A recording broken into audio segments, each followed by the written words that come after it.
So firstly, forgive me, I'm going to get through this on a bit of luck, some bluster, quite a lot of adrenaline and caffeine.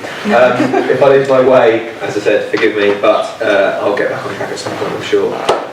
Today is about... Like me? Yeah, a bit like the process maybe, but we'll come to that later.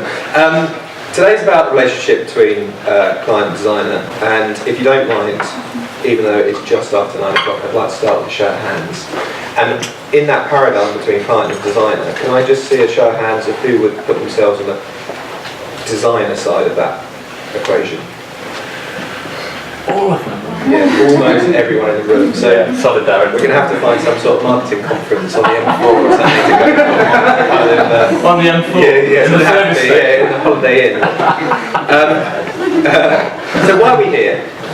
We're here because I had a conversation with Drew, stemming from concern I have about the trend that I think we're beginning to see in business and certainly in popular culture of design becoming a little bit undervalued. And that trend, I believe, is actually a downward trend, and it's something that I feel quite passionate about, something that I want to see reversed. And I think fundamentally I blame this man. So it's all Alan Sugar's fault. But whilst The Apprentice might not be the most obvious place to look for design inspiration, it is how a lot of people see the design process being portrayed. And this poor designer down here working for these sort of like idiots over some ill-conceived product or advertising idea is actually how the design process is seen by a lot of people and how it's portrayed and imagined to work. And clearly it's not a fair reflection, but if you combine that with CrowdSpring and $99logo.com and the myriad design competitions that are taking place increasingly more and more, then I think we're starting to see a fairly sort of negative opinion being held of design. And I think also there is ever more these sort of blogs, the rise of the designers from Mars, clients from Venus kind of cynical, quite funny actually, blogs and sort of chat that fundamentally designers and clients are different kinds of person and they don't understand one another and aren't clients really stupid and they say the stupidest things. And I don't think that really helps either. It's also, I think, possibly why design bodies, when I say design bodies, I mean the likes of the Design Council, the DBA, are, I think, struggling to find what their message is. And also who their advocates are in business and who their natural partners are. And I think we can look at all these things and we can start to see definite evidence of a downward trend. And so that's why I'm here, and it's why I twisted Michael's arm to be here as well. And I think we need to go back a bit to some fairly basic principles, albeit fairly basic principles practiced by the world's best designers and design agencies. We need to remind ourselves that we're not a service industry, we're a consulting one, and this isn't about master and servant, this is about partners. And to get there, I think we need to spend some time looking at how we might do things better. And it's not a perfect relationship, and it will never be one. It's maybe not quite battle royal, but it's no more an imperfect relationship than that between accountants or surveyors or architects or IT professionals and their clients. And yet, I think in each of those cases, those industries have protected themselves and the relationship with process better than we have done. Accountants have the International Accounting Standards, architects have the REBA stages, even the IT profession have Cisco and Microsoft producing either project management or system standards with which the relationship between client and consultant can work together. And sure, we have those brand onions or brand pyramids or brand triangles or circles or fucking worlds or whatever it might be that the design agency pitches in the first meeting, but there isn't a universal process. And I think the differences between each agency's, each designer's systems undermine the other company systems, and maybe that's why the differences exist. So through differentiation we can stand out in presentation. But I think fundamentally as a group it undermines the position and value of design because it isn't a widely held process and it's not something that a chief executive can hold on to and say, I want some of that. And there's another slightly more nasty point that I think I'm making, which is about ego. And it relates to the agencies are from Mars, clients are from Venus thing. And we have to understand that criticism that we're making of one another is criticism of ourselves. It's criticism of, again, this partnership. And laughing along with it is also criticism. It's sort of a tacit consent, and that's correct. It's a bit like I was saying to Michael, although I forget out of this speech, but I'll say it anyway. It's a bit like the sort of like the racist jokes of 1970s of comedy. You know, it fundamentally portrayed something that was incorrect, and laughing alongside it sort of gave fuel to the fire. And I think we need to stop portraying ourselves as different, especially as a lot of colleagues of mine who were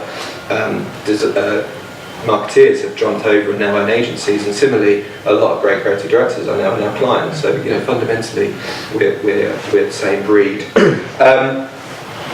Another point to this is creative director is an internal job title.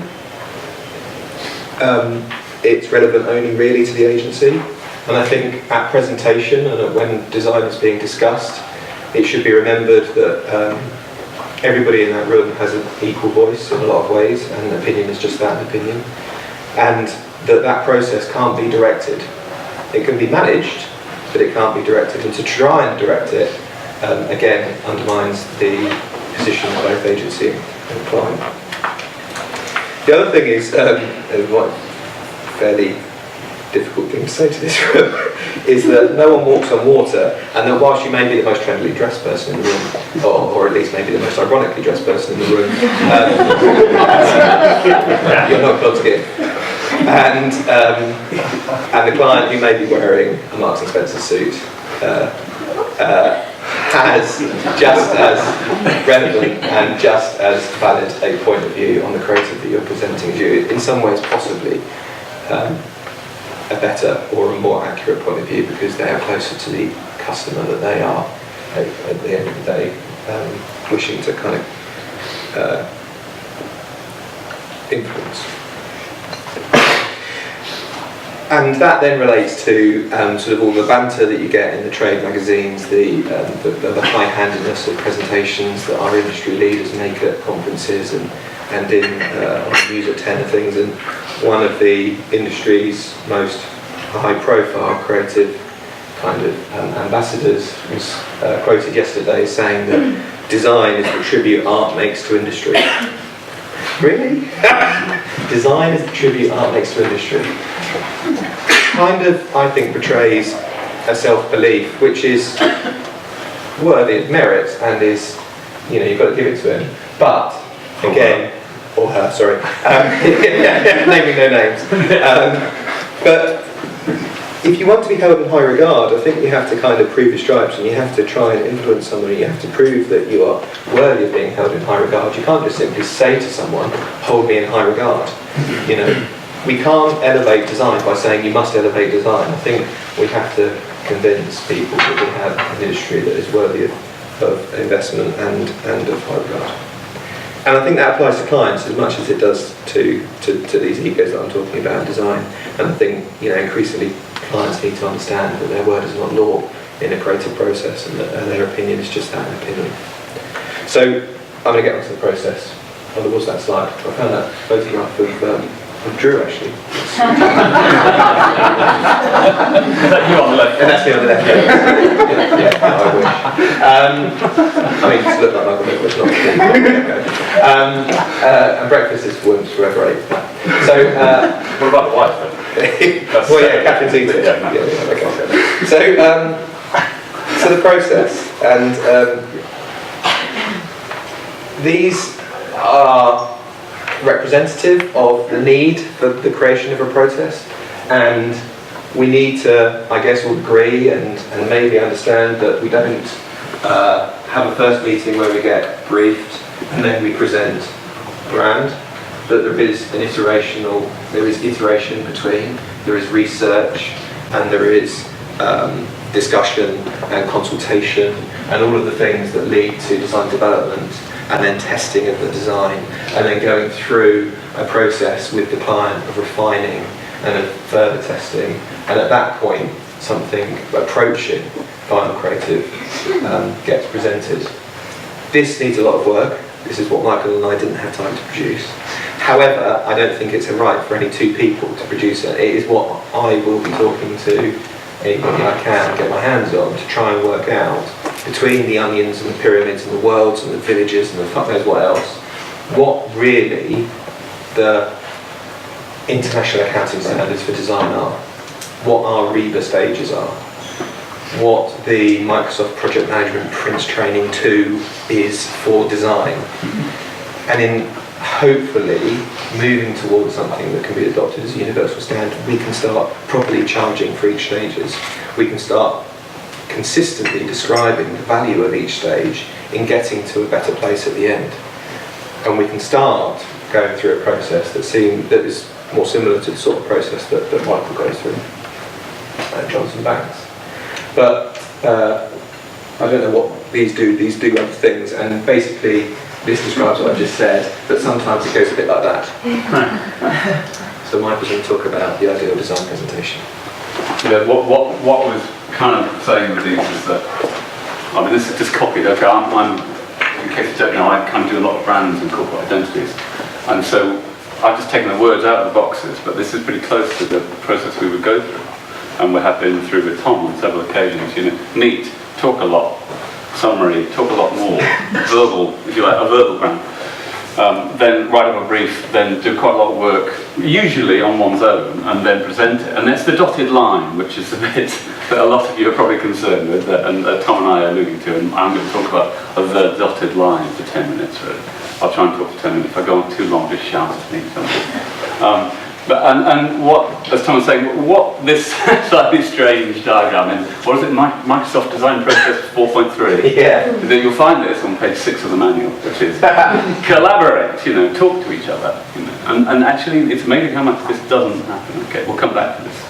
Okay, so the ideal design presentation, which a lot of you will have views and thoughts and experience of, is always an interesting point, this bit, you know. And there is a school of thought, which I think one leaves college with, and thinks that, okay, I go to the design presentation with this great idea, client goes, fucking hell, or words to that effect, and that's it, it's all over, yeah? It's the game over. We sign the invoice off of that. Yeah, we all go to the pub, and everything's tickety-boo. That is incredibly rare, as a lot of you will know, but it's worth reiterating that this is incredibly rare. Go to design presentation with the idea, client goes, fantastic. In fact, I've been nearly 20 years in business, but it happened almost never. You go to design presentation with the one idea, and they go, yes. Happened once or twice. This is about the only time I can really remember. The shortest design presentation I've ever done. 2-minute presentation, had the board, one way around, turned it over and said, what do you think? They went, yeah, that's great. Literally. Were they in a hurry? I don't know. You know, it's like, okay, I'm off then, and that was it. And so, but the trouble is, you have, and so that's about 10 years ago, so you have that happen to you and think, oh, okay, that was easy. That is the design process then, you know. The truth is, as most of us know, it doesn't really seem to work like that. And there is a sort of school of thought, if you like, which is you take, so you've done all this work here, and at the presentation you take 3 best ideas, one is chosen, developed, and then it's signed off, and then the arrow there is that's a huge arrow, but we're not going to talk about today, which is how you get the idea to work. But this, in a way, is a flawed theory as well, as a lot of you will know, because a lot of people present this, or here are our 3 routes, but there's obfuscation, if you like, about this. Basically, there are 2 donkeys and a classic. Yeah? These are really shit. We don't say that, obviously. But isn't this really great? I may be saying too much about this process now. Tom's thinking, why? Obviously, the big problem with this is that the client chooses a donkey. And what role has us, the design club, had by letting them choose a donkey? Now, I would argue that a lot of design companies create the problems for themselves, not by necessarily doing 2 donkeys and a classic and then just swearing into their beer for the rest of the weekend and trying not to choose that one. Because by definition, that is scary, yeah? These are kind of safe, yeah? And so you get, if you like, into the, what let's loosely call the interbrand approach. No one ever they don't need to know anything. They'll see the video. Yeah. Which is, I'm sure some of you have been there, which is the safe route, the acceptable route, usually in blue, and then the scary route. Now the red and black. Yeah, red and black. Oh no, that would be that one. So the blue route, and of course, human nature being what it is, a client will go sort of there. Can you take a bit of that route and a bit of that route? And that for me has never really worked at all in terms of way to get people involved in the process. In fact, years ago, before I started my own company, I went to one of my last creative directors in a way and said, I've got it, I've cracked it, here it is. And he/she said, actually, it's good, that's really good. Now, I agree that that's really good, but now you go away and do something even weirder, and do something really weird. And I said, why? And he said, well, she said, well, the thing is, if you do something really weird and really scary, then that will make the really great route seem less scary. One of the best bits of advice I ever got, actually. But it's an interesting theory, this, which is do something really fucking strange, because then this because sometimes it works, actually. Sometimes it works brilliantly. Actually, sometimes it doesn't. They actually choose that one. Okay, I'm going to give you some examples. So with this Science Museum logo, which a lot of you kind of know probably, as we introduced a couple of years ago, it's quite an odd logo. Yet at first terms, we've taken 2 words, broken and strangely. So we knew that when we were showing this to the client, we all secretly loved it, and in fact the immediate client really loved it too, but there are strategies on how to get things sold. We made sure that there were other ideas shown to the powers that be that were weird. Okay. So this happened to be a molecular idea that floated into pages and floated out.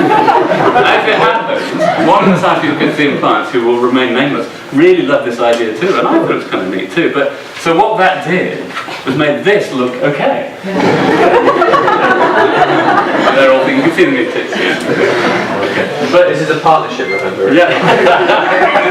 But interestingly, when Tom and I first met, we were working on this project. It was about 10 years ago. It was a company, a sub-brand of land securities called Foulkes, which let you take variable spaces of office lease. Yeah, so rather than a punitive 25-year lease. Anyway. So we thought we had the perfect solution, which was based on a kind of modular typeface that some of you will know actually since has been used a million times. So we thought it was quite interesting because it's called Landflex, and we could kind of remodulate, and this was about 10 years ago. Okay? In case you're thinking, oh, I saw that last week on a blog. 10 years ago.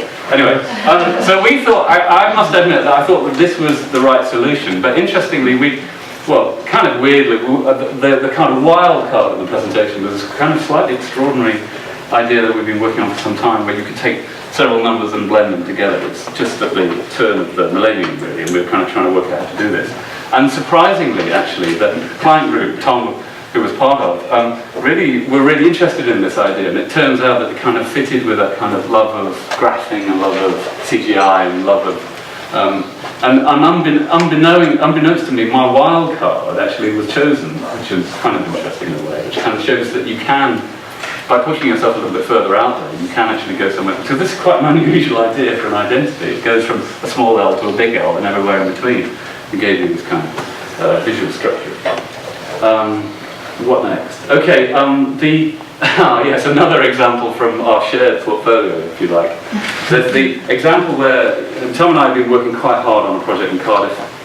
We had a design route we thought was really working beautifully, and we went to the presentation, but we couldn't actually persuade the local client to go with our preferred black line. The local client could not be persuaded otherwise. It's quite interesting.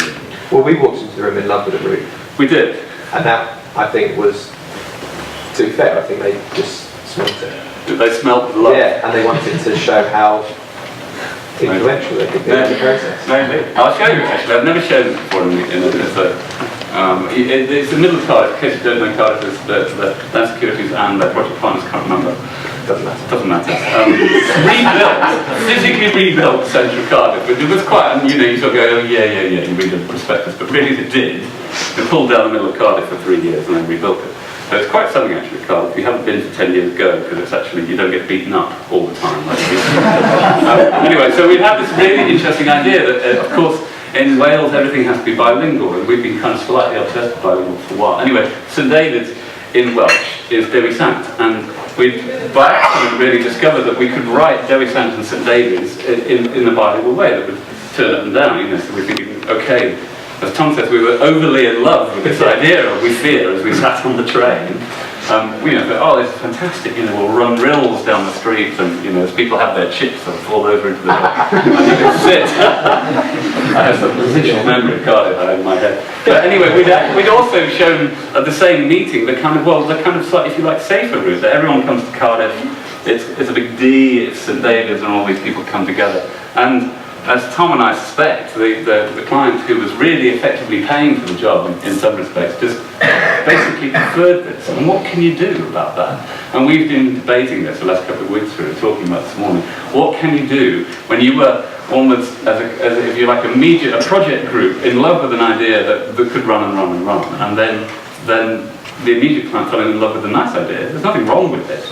Although, interestingly, something eagle-eyed amongst you would have spotted that cancer research sort of said, oh, okay, well... It is a big C. It is the big C, and it's same next to it in the alphabet. Fair enough, really. I can't say more than that. I think Interbrand's lawyers are watching this now. Did Interbrand do that? I'm not sure. Anyway. Moving on. The harsh reality, this is the fun bit that I thought you have to throw this in. It's early in the morning, we're all tired. What really happens, the things that happen, and I think there's a feeling perhaps that people go, oh, well, Michael Johnson, Johnson Bank, you know, Pedro Gamble, they have no problem getting things through. It's not true. Okay, it's not singularly not true. You know, forever we're having to. Well, not forever, but every now and again, probably once a year, there's something that goes mightily pear-shaped. You know, just pick 3 examples because I thought you think they were funny. And it's interesting to see how do you deal with this.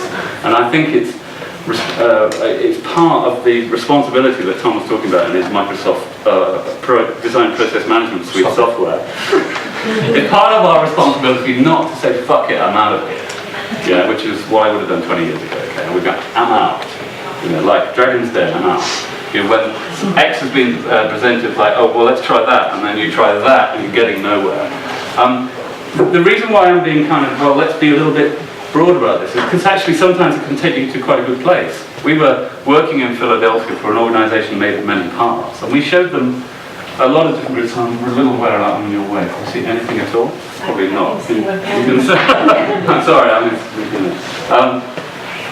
so we're thinking, well, okay, this client is made of lots of different parts. How do we kind of bring all of that together? And we were kind of mashing these blocks together and wiggling these blocks around and thinking, well, this could be good. And we showed them an idea based on these kind of blocks that strange about, and we, as you do, you know, applied them out beautifully to the posters that never actually happened. We thought, oh, those posters would be lovely, yeah. You know, and thinking how this could be and this could be, and we showed all of this in Philadelphia, quite jet lagged, and basically the executive summary of the meeting was kinda. Do you like it? Well, kinda. What do you think? It kind of works for me. What do you think? And then we go around the room, it's kind of okay. And you see, that's that awful moment. You think, shit, you're making 6 weeks on this, I've flown all the way over, you know, I'm jet lagged, all I get is kinda. And that's the moment, I think, where I think it is important that we as predominantly designers, think, well, what is our responsibility to deal with this information? What do we do? What do you do? Now, in this case, actually, we kind of went back. I haven't thought about that, but it happened, sorry. But we sort of went slightly backwards to go forward and thinking, well, what do we like? Well, the client likes this, like this. And if you like, this is a classic design development. Again, I haven't shown this, but you know, and we're thinking, oh, that looks kind of interesting, but it looks like something from 20 years ago. And then we started to play around with things slapping on top of each other and being more expressive and, you know, moving in space, and eventually got to here, and actually is still probably one of our, I would say, better logos of the last few years, where it allows something to shuffle, reshuffle, and go back into position. And so I suppose what I'm saying is hang in there in this instance, because actually I think the client was right. The client was right to go, interesting idea, Michael, but it kind of doesn't work for me. but I like where you're going, you know. And even though that line is painful, and probably took, I think it took 2 more meetings, 2 more big meetings, and quite a lot of money spent on the trailers. But we did get to somewhere which was good by not flouncing, by not doing the dragon's den on out, you know, because you know, it was worth hanging in there. Another example. This is okay. When you've been doing that, yeah. Sorry, the diagrams are obviously illustrative of the issues. You know, how about kind of like that? Okay. How about well, how about no, I'm not sure. And you're at the dotted line moment. You know, and what do?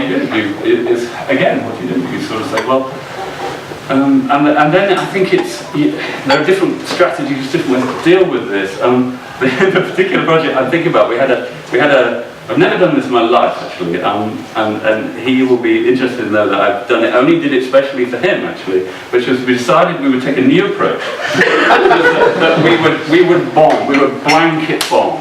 Okay, this is what we decided to do. So this isn't working. Everything we've ever done for 19 and a half years is not working. Design blitzkrieg. It was a blitzkrieg. So we decided that every day we would send a new design. Every day. Sometimes we send 2. Sometimes we send 3. Okay. It's a very, very unusual strategy. I don't really recommend it. So yes, every day something would arrive and something would come, and you know, and it would keep going. It would keep, and I think we managed to do it for 2 weeks. And it kept coming, and it kept coming. And actually, what we did deliberately is that we intentionally didn't sum up. We intentionally never said, oh, how about, and shall we? And eventually, I got an email. I'll explain the context of this in a minute. It's quite funny. I got an email saying, "Shall we just see how they can work together?" And at that moment, I thought, okay, maybe we're getting somewhere. And now we are virtually at sign off, and we'll be launching in a couple of months' time, I think. But anyway, so that is a really unusual process, and the people involved would probably be quite pleased to know that that makes a very unusual diagram. I'm just going to finish. I'm going to finish with one more, which is kind of interesting as well. We were doing, if you like, the loop.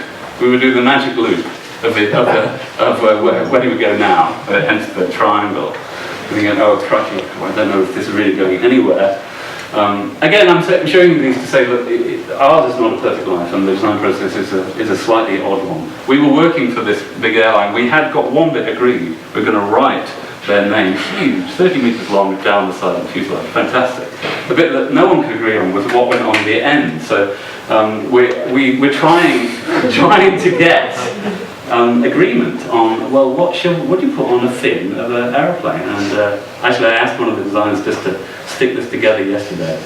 And I said, how many were there? He said, oh, I don't know. Well, go on, how many were there? He said, oh. And I said, I thought there were 120. He said, no, I think there were 200. And you'd think that writing the name on a fin would be a relatively straightforward process, but what we learned in this process is that the immediate client, who was a lovely guy actually, had a kind of iterative, have you tried way of working, and sometimes you only learn this when you get to a certain stage with a client, which is, have you tried? Well, yeah, we did, but we didn't like it. Well, can I see it? And so, which some of you will have heard, I'm sure. And it did go on and on, and this is obviously on a loop. So I don't know if we got to the end there. We tried, and eventually we did agree to do that. We'll have a red fin with Virgin in it. And actually it works fine. It's nice on the plane, thank you very much. But I suppose all I'm really saying is that dotted line is a difficult dotted line, and we should hang in there more often than you think. So there's no doubt though that collaborative process, if you can work on all of that even before you get there, then you're I'm sure going to get a better result, because there's more trust. When you get to this bit, there's going to be more happiness. The difficulty, and I still find this in discussion with people, even now, even with world-famous colleges are astounded by the fact that this might happen. Okay? Because designers just go get a meeting and then they present something. Now, that is a gamble, huge gamble, and I'm sure Tom would agree. This is the biggest gamble you can make. If you just go from there to there, then anything could happen in the dotted line. And I think it's beholden on us to become more professional, as Tom's alluding, to make this work. So, what do you think? That's it, really. Yeah, that's it. Yeah, is that it? Yeah.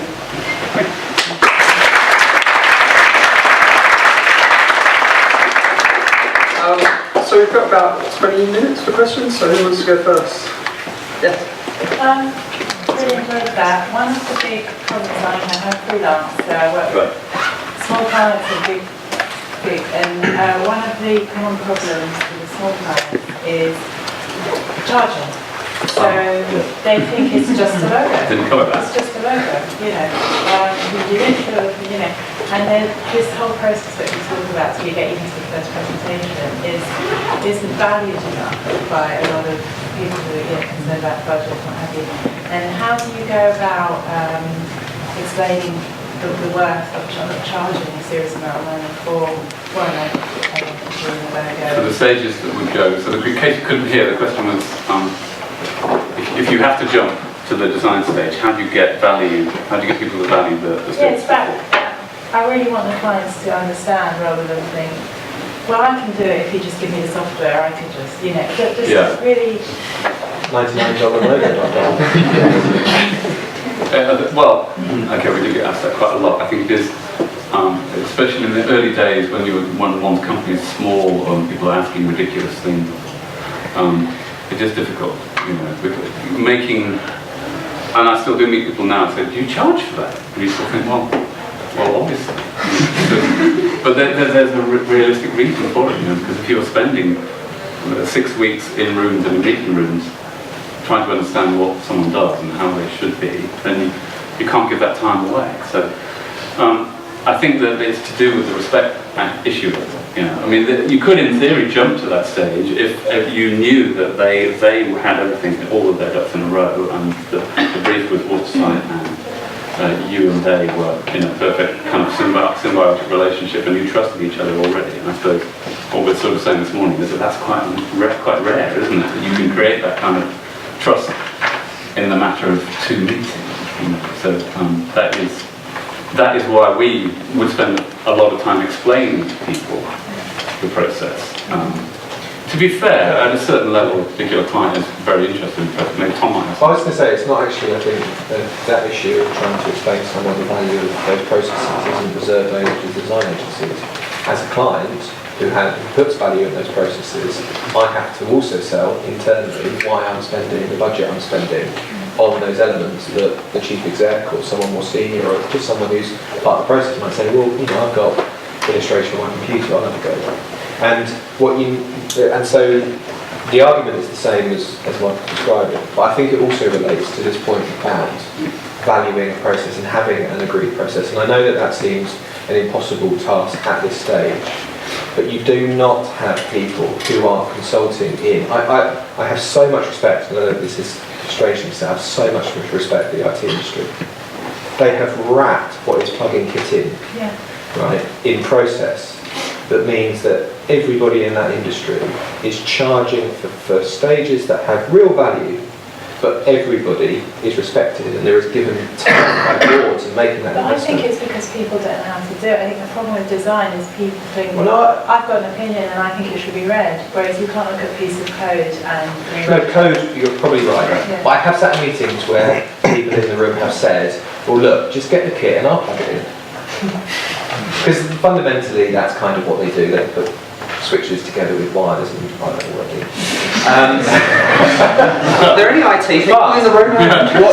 Because there is an industry standard, everybody answers no, we're not going to do that because there is value in this process. The problem I think we have as a design industry is that there are competitors out there who will say, yeah, okay, I'll give you a logo for 1900. There are designers that work on CrowdSpring and earn a few $100 designing logos for spas in Essex. You know, and in doing that, it cheapens everybody. And I think that's kind of what we have to work towards. One of the things that we used to do before we managed to get people to understand this bit, if you like, is that we used to collaborate quite a lot with people who did that bit. So that might be an interesting thought for you, for example. Find people, and there are quite a lot, London's got quite a lot of marketing consultants, okay, who actually are looking for people to collaborate with. So it might be not a bit bad. And I'll tell you what, their arguments for why that's got value are a lot better developed than possibly ours. Yeah, so it might be that finding those kind of people are saying, look, I know that you're specialist in this, I'm specialist in that, let's work together. And we did used to do that for the first 10 years of our life before we started to think, well, actually, we can do that. But that maybe you notice, maybe you need to watch that process and learn from it, and then you might be in a position to do it. It's quite hard to go in a meeting and say, yeah, we'll run workshops on your brand when you've never done it. So I can definitely vouch for the crowdsourcing bit, which is 99 designs, for example. Where, from personal experience, the issue I found with working with those platforms is that you have to be extremely prescriptive as to what you want. They are good in using the software applications and the creative suites, but not so much in showing initiative, in my experience at least, unless you're very, very lucky. So I can definitely agree with what you said about being a consultant as somebody who offers something with just a specific little thing. But with regards to process though, process can, I come from an IT environment. Well, you can tell us about it. Yes. Tell us how to make money. I don't know why Reba has process as well. The IT companies have like billions and billions and billions of tabs. Microsoft has 60 billion in the bank. Cisco has tens and tens of billions, and all those companies can afford to do all those things. And in many ways, their culture, unfortunately, in my view, has suffered because there are a big percentage of people in the company whose job description has nothing to do with IT, has nothing to do with design. It's just, it sort of creates this extra layer of bureaucracy easily. That's true. Look, let's not get completely distracted by what started as a joke. But where I would say is there's a creative industry of architecture which has Reba stages that everybody in that industry respects. And some architects will say, yeah, I design you a building, and they'll jump to the last stage, detailed design. But most architects will want to go through the various Reba stages of iteration and detail that gets to a final design. And in doing so, they build respect with the client. But this isn't about having AutoCAD and being able to draw a building. This is about understanding the needs of the building, how it's going to be used, the various how it connects to the infrastructure that sits around it or on. And I think there is a pretty good example of, I think, a creative process that uses a creative process that has a system that doesn't constrain creativity, but actually builds a sense of value with clients. Not that architecture also has its own problems at the moment and is facing fairly big challenges with clients that want to invest what they used to in architecture, but I think they do a better job than design at the moment of building a case for why each of those stages has value. Got the question? We've on a few occasions we got something signed off believing we have all the I's and E's on it, and then a couple of weeks later you get, oh actually person X has just seen it. Well, the tea lady. Yeah, exactly. Do you have any tips for overcoming that?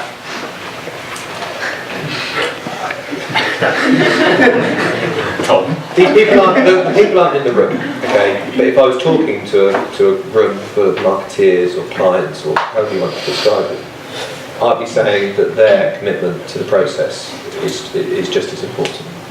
And in doing so, they would be able to argue for greater investment in design as a facilitator of more effective marketing. So this is the same solution, but from a different point of view. And I think the tip that I would say to that room is, don't allow someone who hasn't been consulted, or been involved in the whole process to have anything more than an opinion that needs some testing, or that just needs to be listened to, reflected on, and then if change needs to happen, change needs to happen. Because if a person has a valid point and everybody in the process goes, actually shit, we really didn't think about that killer application that has just come out of left field, then there may be the process had a slight fault in it and there needs to be. But if it's just a case of, well, Jill doesn't like purple because her daughter is allergic to it, then or son, and not Jill, maybe John. then okay, the client needs to deal with that. I would suggest the client group needs to deal with that and say, thanks for your feedback, but we won't pass it on. You might be alluding to the classic, the key decision maker wasn't involved. However, that does happen. I know it happens, and I don't know what the best technique is for dealing with that. Well, the kind of stuff that we do, if we're working with a big corporate identity, if we haven't got the chairman and the chief exec on board, or we're not talking to them, then it's not going to work. Essentially, because if the chairman and chief exec come in on Monday morning saying my daughter's allergic to purple, Yeah, or something. then you're FUCK, aren't you?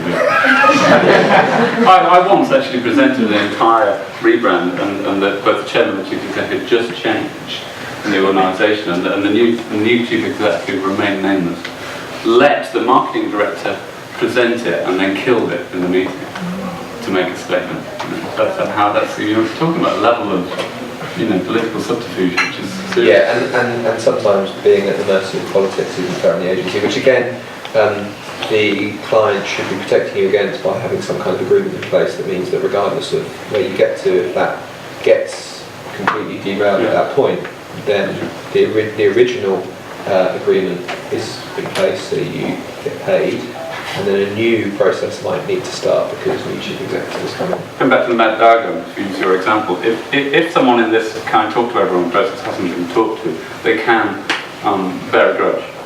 Yeah, so it could be that the person, whether senior or junior or middleweight, had been waiting to this stage, or waiting to that stage, actually, which is what you're saying, isn't it? Yeah. But that person hadn't been spoken, and we waited here to go, actually, yeah. So I had that when, it's quite funny actually, but I'll just say quickly, we had someone who hadn't been consulted throughout the process and decided that they didn't like the execution, so thereafter they referred to the logo that has the swastika in every meeting, which very quickly killed that particular creative execution, and we had to come up with something new. wasn't one of mine, though. So I'm from a software background as well. And I'm also very interested in startups, and it seems like what you guys are alluding to is the same thing that sort of agile and lean startups teach, which is getting feedback as quickly as possible. And so it seems that the sooner you're able to do that and the more people you get feedback from, the better results you're going to get.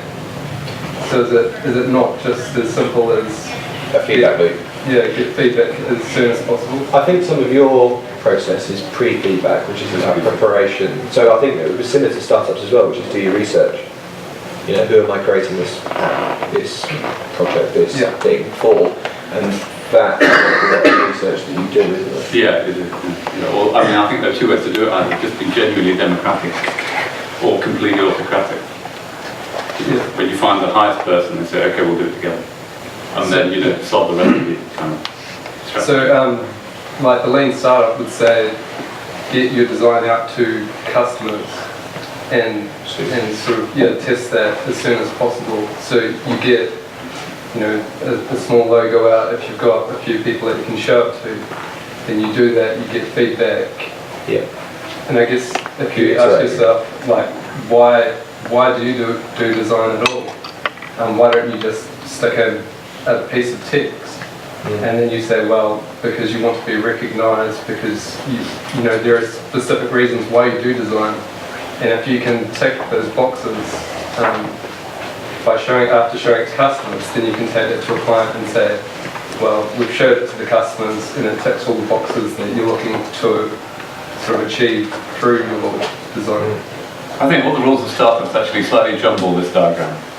Because when people come to us, startups come to us and they say, we really want you to get involved, a lot of the things that we would normally talk about are quite difficult to talk about or difficult to price for, because said company's got 20p and they're offering, or they're offering £4.50 or something like that. Or if you're equity, 50% share. Yeah, 50% share of 20p or something. It does present the model kind of. It's difficult to know what to do with the model, the traditional redesigned model, if you like. Yeah, I suppose it depends how much money a company's got to throw at it as well.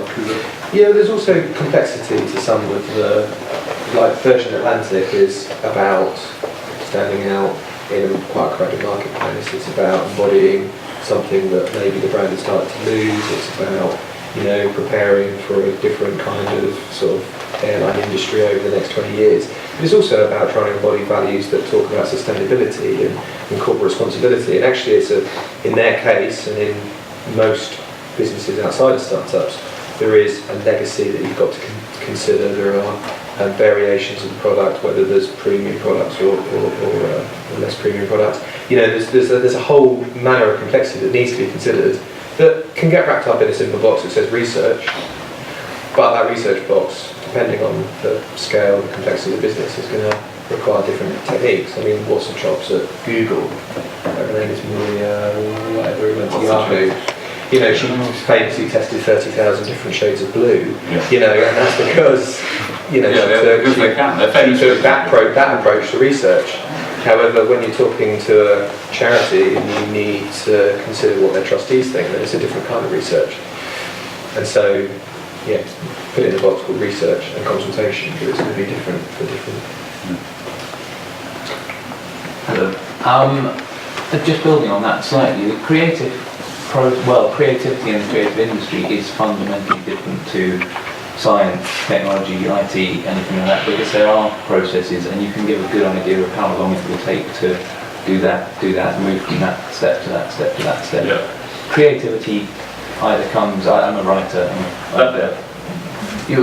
back to the first meeting, sitting there, you might sit with the client and you've got no ideas whatsoever. You've got nothing. And then you're going to say there's a creative process, and in 6 weeks' time we're going to give you your brand language or your design or whatever. In those 6 weeks, nothing might come, everything might come in 5 days. If it comes in 5 days, you have to say to the client, it doesn't always happen in 6 weeks, it happens in 5 days. If it takes 3 years, you have to say, it doesn't always happen in 6 weeks, it happens in 3 years. Are we setting ourselves up for dangerous ground where there's a process? Creativity is unpredictable, science isn't so unpredictable. I mean, the diagram that is slightly obfuscated here isn't that bit's the creation. Mm-hmm. Actually, this is kind of talking to people and making sure people are involved, going back to the gentleman's point in the back. This bit in my world is your job, in a way, the brand, the verbal brand, if you like. But that's a very creative but a verbal process. This is a creative and visual process, and so this is a creative process as well, but from a writing point of view. Kind of, yeah. But I suppose what I'm getting at is that you I know what you mean, but people like Tom need to be able to report to someone or tell someone how long it's going to take. Mm-hmm. One of the second question we get asked, and the third question after the money question is, how long will it take? Mm-hmm. And what we have to do, coming back to the first question, is we spend a lot of time saying to people, well, it's going to take at least six months, probably 12. Yeah. Mm-hmm. And in what I do, and I know that not everyone's random stuff, but we have to educate people in terms of process and length of time. Sometimes you think, I just like to go there, but that's not very professional, really. I mean, it might be that someone walks in and everything's sorted, and you can just get on with the design. Yeah, so we're saying there's a process, but the process won't take a set amount of time, is that? Well, we would just give people bands. Okay. It would be great, of course, if you cracked it in a week and you could ring the clients, we've done it. Mm-hmm. It would be, gosh, you'd go to heaven then, wouldn't you? Actually, when I said it would be 50 grand, I'm not trying to do anything other than remark at what I see as a downward trend, I think, in how design is valued. And as someone who's passionate about design, is facing business, like really, really, passionate about. I started life in a design agency. I'm really looking at why that is, what is going on, what is happening here. And, I'm in a fortunate position where I've seen other professions present work and processes, or just what they do. And it occurs to me, in almost every case, industries agree, broadly speaking, what it is they do.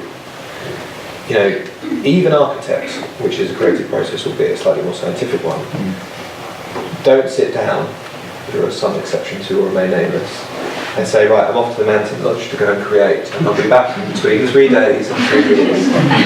But what will come will be magic. And there's a reason behind that, and it's because it is a little bit about magic, but there is quite a lot of logic about what we do.